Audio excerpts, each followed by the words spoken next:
Hey fellas, continuing on from yesterday, where we had to skip the latter part of the discussion where we were about to discuss certain potential scenarios.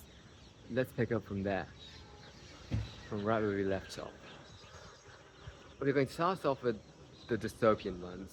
One, because I want to leave us with a good taste in our mouth, and two, because I fear, actually, let me change it. I don't fear it because there's a certain object that I have. You can call it a totem, you can call it different cultures have different names for an object, a game changer.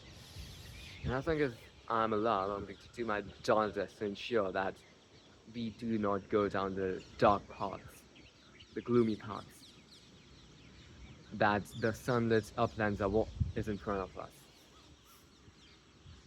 I'm going to do my darndest to ensure, but this is not about me, right? This is about a discussion about these possible scenarios. And the point of this exercise is to help us model possible scenarios so that we can decrease the chance of the negative ones occurring and increase the and averting the disasters and increasing the odds of the positive outcomes that we want in our midst and in our stead.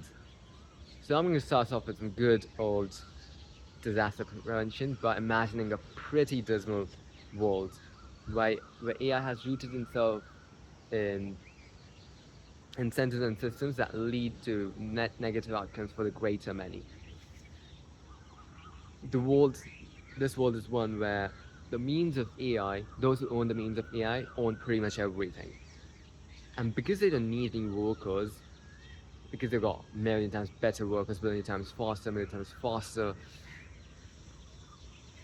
there's no trickling down because no one else works. No one else is needed to work. All the wealth is hoarded at the very top. The rest of society, which could range from 95% of the population to 99.99% of the population, live on bare bones, barely surviving, having no notion of what thriving looks like, of what any of the levels in the hierarchy of needs beyond the first and the second level, what any of those levels mean, what is experience, contentment, bliss. What is it to ask questions about what's the meaning of life, right? What are the questions that are beyond them because all of them are stuck just surviving. The world, as the dogs eat dogs' worlds. We will become the worst of ourselves because when we don't have resources, we revert back to our animal nature. We are still pretty bad, mind you. Now, if you put New Yorkers or Londoners in a if you stopped giving them food, if you took away all the amenities for a year, I'm telling you, they would revert back to the animal nature. And so would every other nation, every other, right? What allowed us to develop these finer sensibilities is progress, is abundance, is resource accumulation. It's, escapism, it's sources of pleasure, of joy, right? If you take away all the good stuff from life, so sure, there'll be some resilient people who will still be able to be content, who will be able to um, find joy and meaning in the midst of nothing. The Viktor Frankls of the world, the Buddhas of the world, but there'll be fine few between, and that's why I was able to utter these names. Right, if these people were more frequent, were more common, that these temperaments and these brain modules, then I wouldn't be able to utter. I wouldn't be able to tell you the name of someone who's average, right? I mean, I wouldn't think of someone like that because there's nothing remarkable about them. What's remarkable about these people, these couple of people that I mentioned, and the category of these people, if they can find joy and meaning and enrichment in the midst of anything, right? Even if there's nothing else, and that would sure be the case for some percentage of people, but that would be a tiny percent. For most people, they would revert to the animal natures, to the baser cells, where theft and greed and our vices, our animal natures would come out, rather than the finer angels of our nature, as the was the immortal phrase coined by, was it? I think I'm sure Pinker borrowed this from this English poet. Milton, was it? I could be wrong. Anyways, um, yeah, and then there might be a smaller maintenance class who might be used for the by the elites certain purposes for which AIs might not be suitable or they might not be ready yet. And these people, this particular class of people who would be sandwiched between the elites and the hoi polloi, would be better off, maybe significantly better off than the hoi polloi, the masses, but they would still always be beholden to the masters. And these masters would live in their own perfect worlds while the rest of the planet and ecosystems have fallen into absolute catastrophe. Infrastructure is crumbling, crime skyrocketed. Imagine a scenario like the movie Elysium, and you'll get a sense of where things might be headed to. That movie Elysium, I think, was supposed to be a political statement, and it was prescient. The movie itself might leave a lot to be desired in its conception, or rather, its conception was pretty good, but rather than its execution, when it comes to the seed idea, when it comes to imagining the trend lines, imagining the future, if trend lines continue as they have, then I think it got certain things really right in the spots. Yeah, so this, the year is all, I should have started with this, but the year is 2048, and this is what's happened with the world, because things are moved so fast that people didn't have a chance. Governments and people and institutions, without force against us, didn't have a chance to gather resources in flight. Not physically, as in with guns and bullets, but with ideas and better ideas and institutions. And yeah, in this world, AI has permeated literally every aspect of our existence. Of the, it's been implemented in every single job, every single sector, every single industry, removing the need to have human workers. And these corporations have been able to make every single process super efficient, super streamlined, increasing the margins, increasing the amount of goods produced. Obviously, this leaves a question that if the 99 or 95% of people live like this, who are they going to sell stuff to? Which is a very valid question, and that's a separate discussion. We are going to actually be discussing the economics, and this probably is going to be a series. And one of the more pertinent questions in that series is going to be the question of what happens when, if UBI is not implemented, or UBI is a pretty meager amount, what happens with the majority of the people, as in who's buying, even when the production is increased exponentially, who's actually doing the buying, right? So very valid question, and it's got a lot of nuance, so not something we want to talk about right now because it's just painting, I would call pretty simplistic scenarios. That could, when I say simplistic, doesn't mean that these things materialize. It's just simplistic in the sense that we don't need to delve into the details yet in this conversation. Social mobility is just gone, right? If you're born in this state, in this class, there's nothing you can do to get out of it, because intelligence, which was a commodity, or which was rather the main thing, which could have allowed you to elevate yourself and your kin to the next level, has become a commodity. So how do you have the edge to get to the next level, right? What values can you bring that couldn't have been brought by systems far smarter than you combined, far smarter than all humans combined? The social mobility has become a thing of the past. Education Educational systems have fallen by the wayside. They're either stuck to the traditional means, which means that they are not really making people aware of the things that they should be aware of. And the corporations, the syndicates, the mega corporations, the ultra mega corporations that rule the roost, they're little incentive to address these. And again, we have seen this historical red. So the reason I mentioned that this is the more likely scenario, if nothing changes, if game changes don't happen, if we continue our current trend lines and trajectories, is that we're using historical precedents for this. This is what happened in France. This is what happened in US. This is what happened in Britain. This is what has happened, right?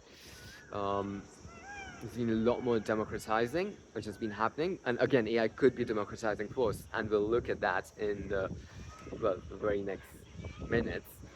But this is a scenario where that is not the vision which materializes, which actualizes, which comes to fruition. Okay. So yeah, the world's become a dystopian landscape, hellscape, where the small elite lives in luxury while the rest struggle to survive. And the promise of AI to improve the lives of all has been shattered, leaving behind the grim days, leaving behind the grim reality of utter inequality, social unrest, and weakness. Yeah, I know. Yeah, this is the dystopian one, and this is the likely one. I wouldn't want to assign a probability to this, but I'd say it's yeah, it's one of the more likely scenarios, right? Not 50% likely because again, there's so many scenarios. My if I had to, if you put a gun to my head, I'd say 34.6%. Yeah. Well, now I want to end on a cheery note. This was pretty miserable. I hate being miserable. I hate making my listeners and viewers feel miserable. Because who wants to be miserable, right? So I'm gonna get us to a better state. Well, in this conversation, and hopefully, if my life work amounts to anything meaningful, hopefully over the next 2 decades and beyond. Uh, yeah, that was not intended, by the way. Taking you to a better place, to a better state. That was okay. Anyways, it's not about me. Yeah, the year is 2055, and in this world, it has led to better outcomes for the greater many, for the most, for almost everyone, for everyone. In this world of abundance, let's enjoy this. Right. In this world of abundance, yeah, it has skyrocketed our productivity, it has skyrocketed our production, and it has made the cost of everything, it has made almost everything a commodity, it has made the cost of everything dirt cheap through UBI and with dirt cheap goods and services and with UBI, almost everyone can buy almost everything. Billions of super smart AIs act as doctors, teachers, as personal agents, as therapists, and in all sorts of other capacities in which we might want these AI systems. The consequences of this are manifold. One is that healthcare becomes virtually free. For those who can't afford it, for the large, rare expenses, you know, the ones that you hear about where someone's had to spend a few $1 million to fix something which is extremely rare in the population, or they needed a drug which had to be invented from scratch just for that one person with that one in a 10 billion illness. For those kinds of cases, there would be a large safety net created by the massive wealth fund, which is owned by the citizens, managed by AI systems, which care about humans, which care about the greater many, but owned by the citizens of that nation or that group or the entity. Another consequence of this is education becomes truly immersive, truly engaging, truly fun, truly meaningful, truly enriching, and leads to learning outcomes that would have been hitherto undreamt of. By having the best teacher, by having the best teacher you can imagine for every student. And the reason this would be the best teacher for every student is it wouldn't be one teacher, one same type of teacher. It would be the teacher that you would want, the teacher of your dreams. If you could draw a teacher, just as people, well, like women do this, they've got this ideal partner checklist, which is quite common, where lots of people, even lots of men do this. Like, I guess. But ideal partner checklist, right? So imagine an ideal teacher checklist. All the things that you would want, not just a checklist. Like their checklist is obviously pretty lame. It doesn't go into details, doesn't go into nuance. Imagine being able to design your own teacher from scratch with just a few words. Well, with as many words as you want, right? But with the ease of just using your natural language to bring something into the world, like a teacher. Now you can do that. You would be able to do that. Well, now you can do that because you're living in the world of 2055. So you can do that. You've got your own personal teacher who cares so much about you, cares about your learning outcomes, and pays you attention all the time.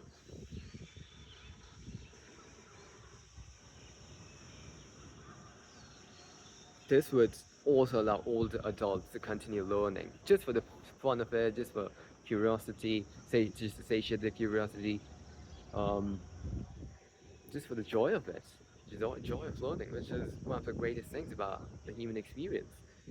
And one of the reasons why a lot of people past the university days don't engage in learning. It's because other things get in the way, right? It's about priorities.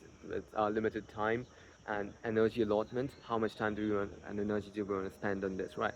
But in a world in which our work, well, we don't have to do any work, we will be able to choose the things that we want to do. And again, going back to yesterday, we were talking about the different levels of equality. One of the things that the wealthy class has, that the other classes don't have, is a privilege of leisure, the privilege of free time in which they can do the things that they want to do. And this is something I've experienced in my own life, right? There's so many things I would want to do if only I had the time.